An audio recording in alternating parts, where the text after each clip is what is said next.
back to the deep dive. You know, the tech world, it feels like it's constantly being pulled in different directions, especially when you look at the whole U.S.-China relationship. Oh, absolutely. It's complex. It's not just about, who's got the coolest new phone anymore. It's really getting into supply chains, regulations, even how we build things in the future. Big picture stuff. So today, we're going to try and untangle some of that. We'll look at Apple, how they're trying to stay agile with all the trade tension. Always a big one, Apple. And the whole TikTok saga in the U.S. still going. And then something a bit different, this push towards, believe it or not, autonomous ships. Yeah, that one's fascinating. Less talked about maybe, but important. We've got some great material to dig into, so let's get started. Sounds good. You know, what's really striking when you look across all this, it's just the sheer scale of adaptation that's happening right now. Adaptation? How so? Well, you've got giants like Apple having to rethink manufacturing strategies they've used for decades, right? Then you have social media platforms navigating, unprecedented regulatory hurdles. And TikTok? Yeah. And even, like you said, foundational industries, shipbuilding, being totally challenged by new tech. All of this happening against this backdrop of shifting global power. It's a lot. It really is. Okay, so let's dive into Apple first. Tony Wong's analysis of their supply chain, that was pretty insightful. The main worry seems to be like this friction between the U.S. and China could really hurt Apple's manufacturing setup in China, right? It's been such a massive edge for them. That's the core concern, yeah. That efficiency, the scale they have in China, it's been absolutely crucial. Wong points out there's definite market anxiety that, this potential deglobalization trend could really chip away at that advantage. They're reacting, aren't they? Oh, definitely. And it's important to see how. Their move to diversify, they're already making some iPhones in India. Yeah. That shows they're proactively trying to mitigate these risks, hedging their bets, essentially. Right. And that point about the U.S. only being, 25 to 30% of iPhone consumption, Yeah. That seems to give them a fair bit of wiggle room. Exactly. It's not like they'd have to move everything if they needed to shift production for the U.S. market, for instance. Yeah. Feels like that buys them some breathing space. It does. That level of domestic U.S. demand means a big chunk of their manufacturing could theoretically move without completely tanking their biggest market. And this leads into a really interesting point Wong brought up. Yes. Is the iPhone becoming less of a luxury buy and more of a staple, like something people just need? Interesting thought. Because if people see it as essential, like, their lifeline to the digital world, then they might be less sensitive to price increases, right? Whether those come from tariffs or shifted production costs. that could be a huge buffer for Apple then, couldn't it? Even with all this trade uncertainty. Precisely. If consumers show lower price elasticity, as economists say, Apple gets more pricing power. They can absorb potential cost bundles. And Wong also points to Apple's whole ecosystem, right? The product quality, that famous integration. And the upgrade cycle, he mentioned that too. Yeah, the anticipated upgrade cycle, those are all strong tailwinds that could keep people locked in, almost regardless of the geopolitical stuff. And it's interesting, Wong noted Apple hasn't been pouring money into the big AI race, the large language models, like some of the other tech giants. He actually saw that as a positive. Yeah, for their free cash flow. Less massive capital expenditure on that specific AI front means more cash available, more financial agility, basically. Which they might need if supply chains get tricky. Exactly. Now, there was a concern raised, though, about tariffs maybe slowing down their own AI development, particularly for Siri. Ah, right. Like, could trade issues make it harder to get the parts or just distract them? That was the worry. But Wong's take is a bit different. He suggests Apple is still investing strategically in AI, but maybe focusing more on their traditional strength, that seamless hardware-software integration. So not chasing every AI trend, but doubling down on what they do best. Kind of implies that, yeah, maybe a more measured approach, playing to their strengths, might be smarter for them than trying to compete head-on everywhere in AI, especially when things are changing so fast. Okay, the big question then. Made in USA iPhones. Is that ever actually going to happen on a large scale? Tony Wong seemed skeptical, at least for the near future. Yeah, he was pretty clear. Long-term, maybe, but not soon. He talked about these incredibly complex factory ecosystems in Asia. Right.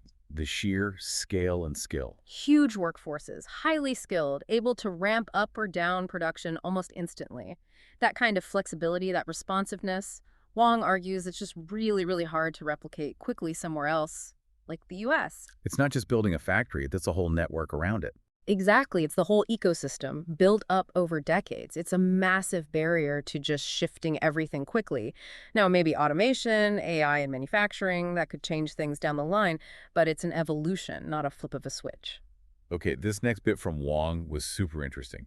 China's definition of point of origin for semiconductors regarding tariffs. Ah, yes, the taped out definition. Right, so it's where the chip design is finalized, the electronic instructions are laid out, and that often happens in the US, even if TSMC or Samsung physically makes the chip elsewhere. How does that affect tariffs? Well, potentially, it could shield U.S. fabless chip companies, the ones that design chips but don't manufacture them themselves, from Chinese tariffs aimed at U.S. goods. So like NVIDIA, Qualcomm. Companies like that, yeah. Hmm.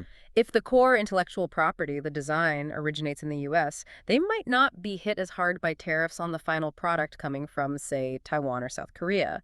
It's a really subtle but potentially important distinction in how these trade rules are being applied. Could be a strategic buffer for U.S. design firms. So companies like NVIDIA, which Wang mentioned, might have a bit of built-in protection there. It really feels like both the US and China are, strategically trying to untangle their tech supply chains. That's definitely the overarching trend. Both countries are looking to reduce dependency on each other, especially in critical tech sectors, which naturally brings up the question. What about the U.S. chip makers that do have their own factories, their own fabs here in the U.S., like Intel or Texas Instruments? Yeah, should they be worried now if the tariff definition favors the design location? Well, Wrong's perspective seemed to be that long-term success still boils down to the fundamentals. Meaning technology leadership. Exactly. Innovation, having unique products, having diverse and resilient supply chains yourself. If a company has cutting-edge tech and can adapt where it manufactures, it should stay competitive. He didn't seem to think this point of origin thing was a reason to suddenly bail on companies with U.S. fabs. So he thinks policymakers will step in if needed. His analysis suggests an underlying belief that ultimately U.S. policymakers will act to protect key American tech interests. It's a complex calculation. Okay, let's switch gears.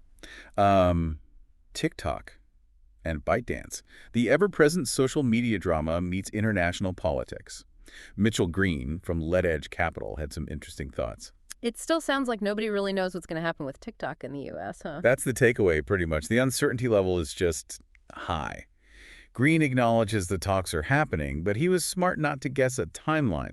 Could be a month, could be 6 months, could be longer. Who knows? Makes planning tricky, I bet. For everyone involved, absolutely. But he did make an interesting point about ByteDance itself, the parent company. Apparently, it's still doing really well in China. Even with China's economy slowing down a bit. Yeah, even with those headwinds. Which speaks volumes about the strength of their core business and their home market. Gives them a pretty solid financial base while they navigate these choppy waters elsewhere. And there was some mention of activity in the secondary market, like people trading ByteDance shares privately. Right. Green noted some reported interest, particularly from Asian investors, apparently picking up after some presidential comments about tariffs. So maybe some investors over there see a long-term opportunity, thinking the U.S. noise might create a buying opportunity. Possibly. But Green himself was very cautious, about reading too much into political statements. Probably wise. Probably. Politics can shift so fast. Exactly. But Green did offer a broader view, more fundamental. He basically said, look, global trade, technology exchange, these things are necessary for progress. And collaboration between the U.S. and China is ultimately a good thing. That's a refreshing perspective amidst all the decoupling talk.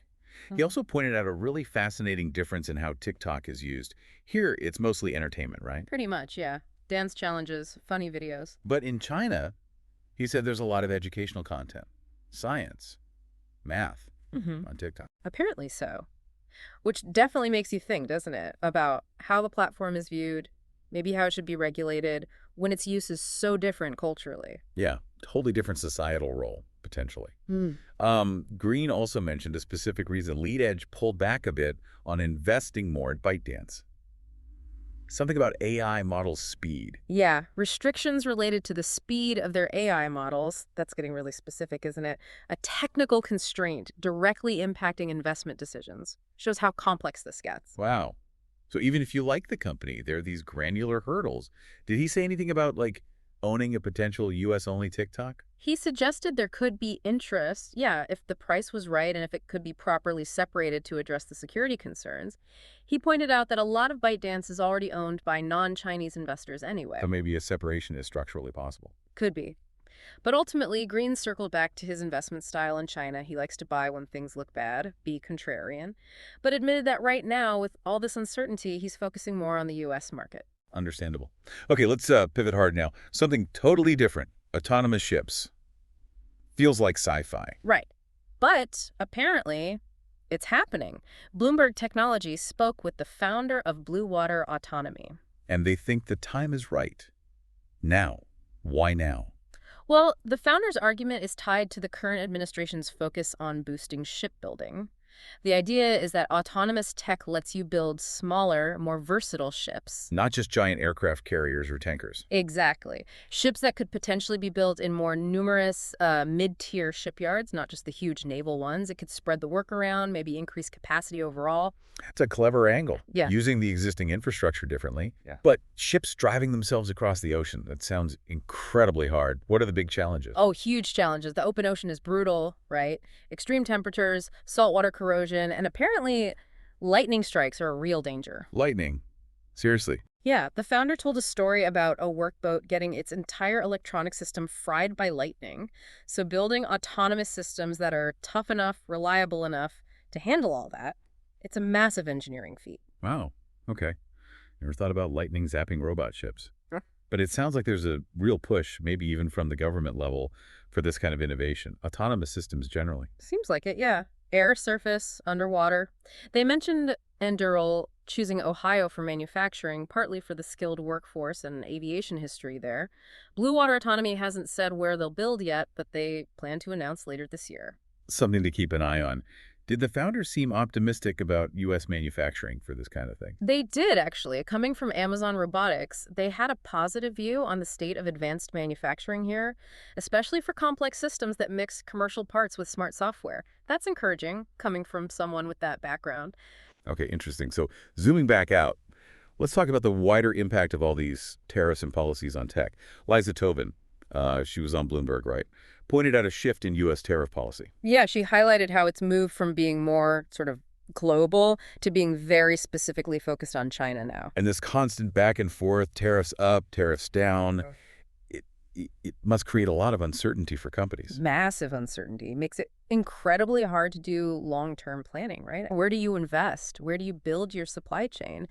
Tobin also mentioned kind of historically, U.S. negotiators have often been frustrated with China not always following through on trade deal commitments. So the idea of some big comprehensive deal fixing everything, probably not likely. She seemed to think a grand bargain on these big trade imbalances is pretty unlikely, yeah? Too much history, too much complexity. And bringing manufacturing back to the U.S., reshoring, reindustrialization, sounds good on paper. But Tobin raised the issue of workforce skills, didn't she? She did. It's a critical point.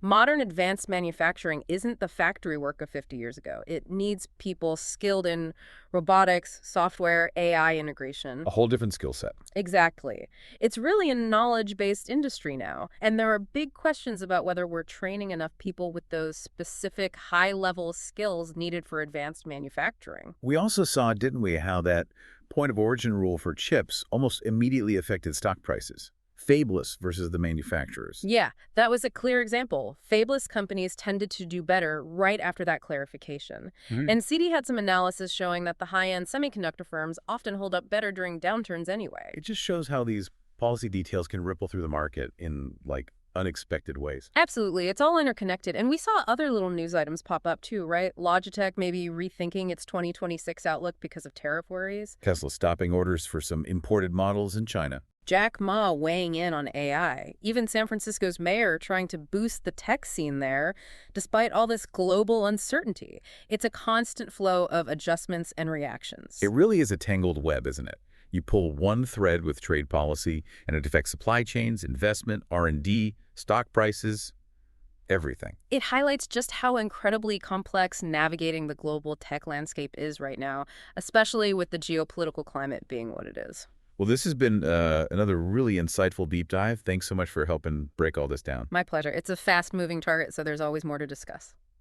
Thanks for tuning in to Byte-Sized Tech. If you enjoyed the episode, like, comment, share, and definitely subscribe for more fun tech discussions. Yeah, definitely subscribe. And we'll leave you with this question to chew on. Given everything we talked about today, the supply chains, the trade tensions, the race for new tech like autonomous systems and AI, what do you think is the single biggest challenge, or maybe the biggest opportunity, facing the tech industry in the next few years? Let us know what you think.